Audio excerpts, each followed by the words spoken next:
think, like I said in my talk, it comes from a place of empathy. When I was asked to design this mural, I went right back into my experience being a patient in a unit much like this. So I just thought, what would I want to see if I was back in a unit like this? Because you don't really want to be here, and it's scary. It's probably one of the most terrifying experiences of my life. And being an outdoors girl, not being able to go outside or not having a nice area to be in was really difficult. So my first thought was the deer, because probably the most calming, relaxing thing to me was watching deer when I was going through the worst of my depression. I don't know, it's just their nature, the gentleness, just really calmed me down. And pretty much everything in here is to be calming. The water element, they weren't able to have that here, like a fountain or a little pond for liability, so I put a bunch in the mural, and I think that even just the sight of water is very calming and relaxing.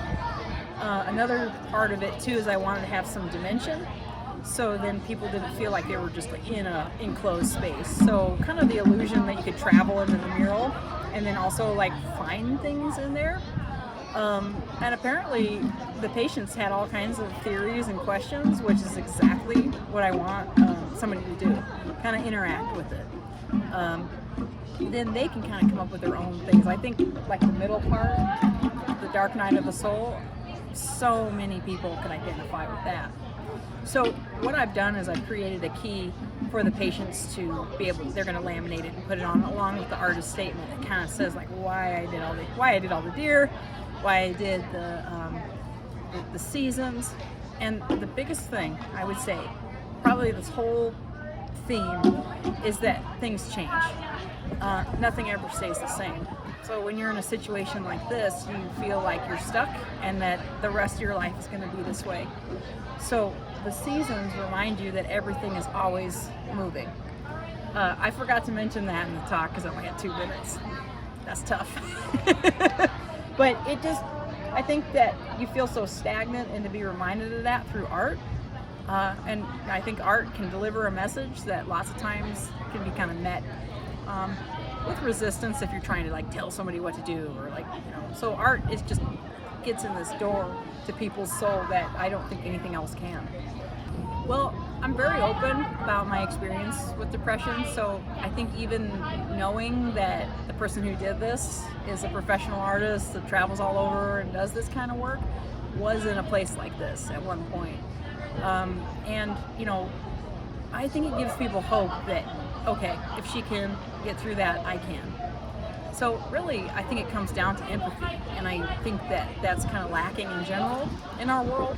So I feel like the patients connected with me even though we didn't meet, and they were watching me create this the whole time and I didn't know it. There was just this connection thinking. You do understand each other, especially with mental health, because a lot of people they think it's not the same as physical health issues. So I think there's a little solidarity in that.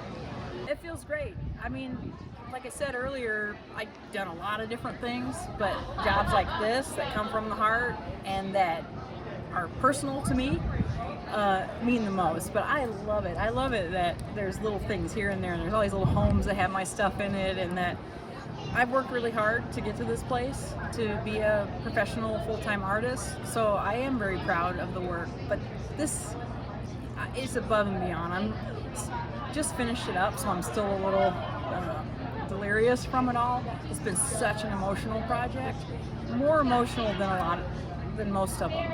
So I think after this ribbon cutting, I'm ready to take a little rest until the next mural in Underwood. So I never stop.